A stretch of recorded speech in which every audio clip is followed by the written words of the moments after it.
आधुनिक इतिहास की सबसे बड़ी और सबसे उलझी हुई पहेलियों में से एक पर आज बात करते हैं। भारत के एक महान स्वतंत्रता सेनानी, आखिर उनके साथ हुआ क्या? ये एक ऐसा सवाल है जो दशकों से, मतलब कई पीढ़ियों से हमारे बीच गूंज रहा है। ये सिर्फ शब्द नहीं थे, ये एक आग थी, एक ऐसा आवाहन जिसने लाखों भारतीयों के दिलों में आजादी की ज्वाला जला दी। और ये आवाज थी सुभाष चंद्र बोस की, जिन्हें पूरा देश प्यार से नेताजी कहता था। तो नेताजी की विरासत तो हम सब जानते हैं, एकदम साफ है, पर उनका अंत, वो उतना ही धुंधला, उतना ही रहस्यमयी है। तो सवाल ये उठता है कि भारत के इतने बड़े, इतने सम्मानित स्वतंत्रता सेनानी के साथ आखिर हुआ क्या? चलिए आज इसी गुत्थी को सुलझाने की कोशिश करते हैं। तो चलिए शुरुआत करते हैं उस कहानी से जो दशकों तक हम सबको बताई गई, मतलब जो ऑफिशियल स्टोरी है, एक नायक का रहस्यमयी अंत और उसकी आधिकारिक कहानी। तो ऑफिशियल वर्जन के हिसाब से कहानी बहुत सीधी सादी लगती है। 17 अगस्त 1945 नेताजी साइगॉन से निकलते हैं, मंजिल सोवियत नियंत्रित इलाका। अगले ही दिन 18 अगस्त को उनका जापानी बॉम्बर प्लेन ताइवान से उड़ान भरता है और टेक ऑफ के कुछ ही पलों बाद क्रैश हो जाता है।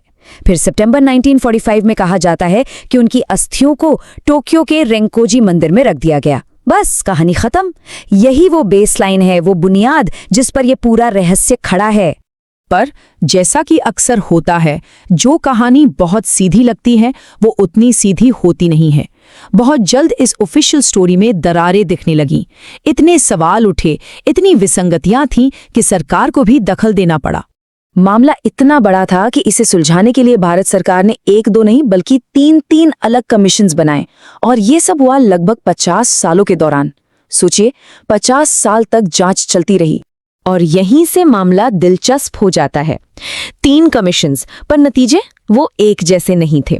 देखिए, 1956 की शाहनवाज समिति और 1974 के खोसला आयोग, दोनों ने कहा कि हाँ, नेताजी की मृत्यु प्लेन क्रैश में ही हुई थी। लेकिन फिर 2005 में आया मुखर्जी आयोग, और इस आयोग ने जो कहा उसने दशकों से चली आ रही कहानी को पूरी तरह से पलट दिया।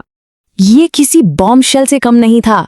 मुखर्जी कमीशन की फाइंडिंग्स देखिए। पहली बात, नेताजी सुभाष चंद्र बोस की मृत्यु हो चुकी है, ठीक है, लेकिन उनकी मौत उस कथित प्लेन क्रैश में नहीं हुई थी। ये दूसरी और बहुत बड़ी बात थी। तीसरा, टोक्यो के रेंकोजी मंदिर में जो राख है वो उनकी है ही नहीं। और शायद सबसे चौंकाने वाली बात, ताइवान के अधिकारियों के पास 18 अगस्त 1945 का कोई रिकॉर्ड ही नहीं था कि कोई प्लेन क्रैश हुआ हो। मतलब कोई क्रैश हुआ ही नहीं। अब सोचिए, सरकार ने ही एक कमीशन बनाया, और जब उस कमीशन की रिपोर्ट आई तो सरकार ने क्या किया? उन्होंने रिपोर्ट को मानने से ही इनकार कर दिया। 2006 में सरकार का ऑफिशियल स्टेटमेंट आया कि वो मुखर्जी कमीशन के नतीजों से सहमत नहीं है। इस एक कदम ने इस रहस्य को सुलझाने के बजाय और भी ज्यादा उलझा दिया। तो अब स्थिति क्या है? एक तरफ है ऑफिशियल स्टोरी और दूसरी तरफ है खुद सरकार की बनाई एक कमीशन की रिपोर्ट जो उस स्टोरी को गलत बताती है। तो जाहिर है हमें अब प्लेन क्रैश से आगे बढ़कर दूसरी संभावनाओं, दूसरे थ्योरीज पर भी नजर डालनी होगी। तो मोटे तौर पर 2 कहानियां हैं। एक तरफ है प्लेन क्रैश की कहानी जो दशकों तक ऑफिशियल नैरेटिव रहा, पर इसमें गवाहों के बयानों में इतने झोल थे, कोई डेथ फोटो नहीं थी, कि शक हमेशा बना रहा।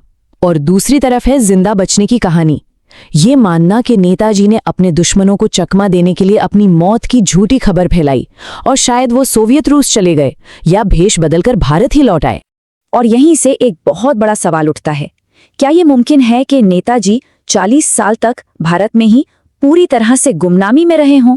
ये सवाल हमें एक और रहस्यमयी किरदार की तरफ ले जाता है, गुमनामी बाबा, वो साधु जो साए में रहे। तो ये गुमनामी बाबा थे कौन? गुमनामी का मतलब ही होता है अनाम या एनोनिमस।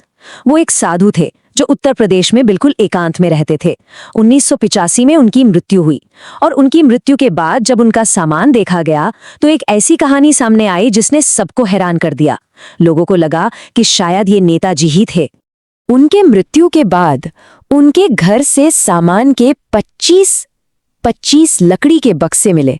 सोचिए, एक साधु के कमरे से 25 बक्से, ये कोई आम बात तो नहीं थी। और उन बक्सों में क्या था वो और भी हैरान करने वाला था।